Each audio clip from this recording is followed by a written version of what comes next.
Selamat pagi para pendengar yang diberkati oleh Tuhan dimanapun Anda berada saat ini. Kita akan sama-sama mendengarkan firman Tuhan melalui audio Renungan Pagi pada tanggal 8 Januari 2026 dengan judul Penemuan Awal Miller. Sebelum kita melanjutkan bacaan renungan kita pada pagi hari ini, kembali saya mengajak semua para pendengar yang setia untuk berdoa bersama-sama. Bapa kami yang bersemayam di dalam takhta kerajaan sorga, terpujilah nama-Mu ya Tuhan pada pagi hari ini. Sebelum kami melakukan segala aktivitas pelayanan dan pekerjaan kami rindu sejenak untuk merenungkan firman Tuhan. Kami sangat butuh kuasa Roh Kudus-Mu. Terima kasih Tuhan Yesus, terima kasih Bapa yang baik.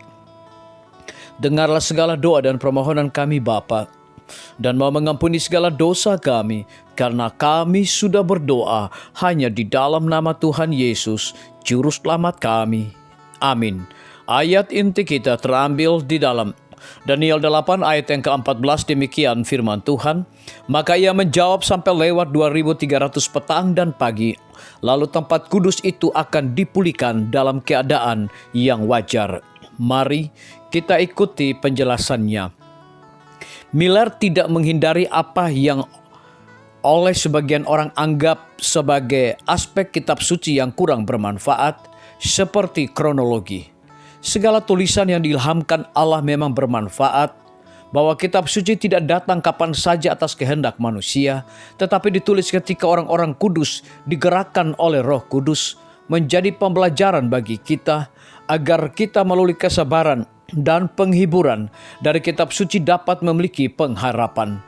Saya hanya dapat menganggap bahwa setiap kronologis Alkitab adalah bagian dari firman Tuhan dan sama layaknya untuk kita pertimbangkan secara serius seperti bagian kitab suci lainnya.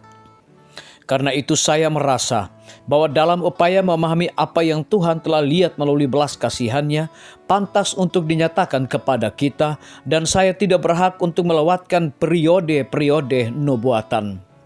Saya melihat bahwa sebagaimana peristiwa-peristiwa yang dinubuatkan akan digenapi dalam hari-hari nubuatan telah diperpanjang selama kira-kira tahun-tahun harafiah, sebagaimana Allah dalam Bilangan 14 ayat yang ke-34 dan Yehezkiel 4 ayat 4 hingga ayat yang ke-6 telah menetapkan bahwa suatu hari dihitung 1 tahun.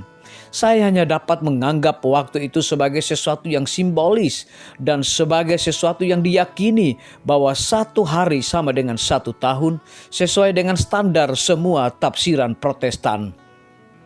Jika kemudian kita dapat memperoleh petunjuk apapun tentang waktu permulaannya, maka saya yakin kita akan dituntun untuk mengetahui waktu akhirnya. Dan sebagaimana Allah tidak akan menyatakan wahyu yang tidak berguna kepada kita, maka saya menganggapnya sebagai sesuatu yang menuntun kita kepada waktu ketika kita dapat dengan yakin menantikan kedatangan Kristus. Berdasarkan Daniel 8 ayat yang ke-14, Miller menafsirkan pemulihan bait suci sebagai pembersihan bumi dengan api pada kedatangan yang kedua. Karena para sarjana Alkitab pada umumnya sepakat bahwa tanggal awal untuk nubuatan 2300 hari adalah tahun 457 sesudah Masehi. Sehingga ia menyimpulkan selaras dengan sejumlah besar penulis nubuatan, di mana nubuatan Daniel akan digenapi sekitar tahun 1843. Perbedaan pendapat mengenai Daniel 8 ayat 14 bukanlah soal waktunya, tetapi jenis peristiwanya. Pada tahun 1818, Miller telah sampai pada kesimpulan yang mengejutkan bahwa dalam waktu sekitar 25 tahun, semua urusan negara kita saat itu akan berakhir.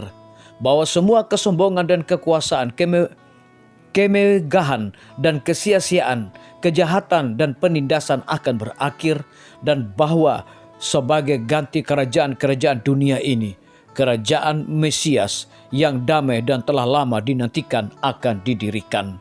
Kedatangan Yesus masih menjadi harapan dari segala harapan, peristiwa yang akan mendatangkan sukacita sejati. Biarlah bacaan renungan kita saat ini akan menjadi berkat bagi kita semua. Kembali saya mengajak semua para pendengar yang setia untuk berdoa bersama-sama. Bapa kami yang bersemayam di dalam takhta kerajaan sorga, terima kasih Tuhan Yesus oleh karena firman-Mu pada pagi hari ini memberikan berkat, kekuatan, sukacita rohani bagi pertumbuhan iman kami masing-masing. Pada saat ini Tuhan, kembali hamba-Mu berdoa untuk pemerintah kami. Tuhan memberkati Bapak Presiden bersama Wakil Presiden, para menteri dan seluruh stafnya. Bapak Gubernur bersama wakil, Bapak Bupati bersama wakil, Bapak Wali Kota bersama wakil, camat dan seluruh stafnya, kepala desa, lurah, RT, RW, dimanapun mereka berada saat ini. Tuhan lindungi mereka, pelihara mereka, curahkan mereka hikmat pengetahuan sorga, kekuatan kesehatan, agar mereka dapat menjalankan roda pemerintahan boleh sesuai dengan amanah dan titah Tuhan sendiri. Tidak lupa juga kami menyerahkan pimpinan-pimpinan organisasi gerejawi Tuhan dari tingkat yang tertinggi sampai kepada seluruh gembala jemaat. Tuhan urapi mereka, Tuhan berkati mereka. Mereka sangat butuh kuasa Roh Kudus dalam pelayanan mereka setiap hari. Para tim medis, Tuhan berkati dokter umum, dokter spesialis, perawat bidan, para apoteker, dan semua yang memberikan waktu dan tenaga mereka melayani di rumah sakit, puskesmas, bahkan pustu kepada setiap para pasien yang datang membutuhkan pertolongan pelayanan mereka. Engkau berikan mereka sukacita sorga, roh dedikasi yang tinggi, agar mereka dapat memberikan pelayanan yang terbaik, sehingga dengan bantuan dan jamahan Tuhan, semua para pasien dapat memperoleh kesembuhan. Guru-guru, kepala sekolah, setiap siswa, mahasiswa, dosen, rektor di setiap lembaga pendidikan swasta maupun negeri, Tuhan urapi mereka agar mereka dapat mendidik setiap siswa maupun mahasiswa untuk memiliki nilai-nilai religius di dalam diri mereka masing-masing. TNI, Polri, PNS, wira swasta, petani, pedagang, nelayan, ojek online, saudara-saudara kami juga yang ada di dalam penjara, Tuhan hiburkan mereka, Tuhan berkati mereka, cukupkan kebutuhan mereka, dan berikan juga mereka sukacita senantiasa. Para pendengar yang setia yang berulang tahun saat ini dimanapun mereka berada, biarlah dengan bertambahnya usia yang Tuhan percayakan dalam hidup mereka, mereka hidup selalu bersyukur, berterima kasih, dan menjadi saluran berkat bagi sesama manusia. Yang berada di dalam kebimbangan ketidakpastian hidup, Tuhan juga berikan iman yang teguh kepada mereka. Terima kasih Tuhan Yesus, ampuni kami Bapa, karena kami sudah berdoa hanya di dalam nama Tuhan dan Juru Selamat kami. Amin. Demikian firman Tuhan yang telah kita dengarkan. Semoga hari ini menjadi berkat bagi kita semua. Sampai jumpa. Tuhan memberkati.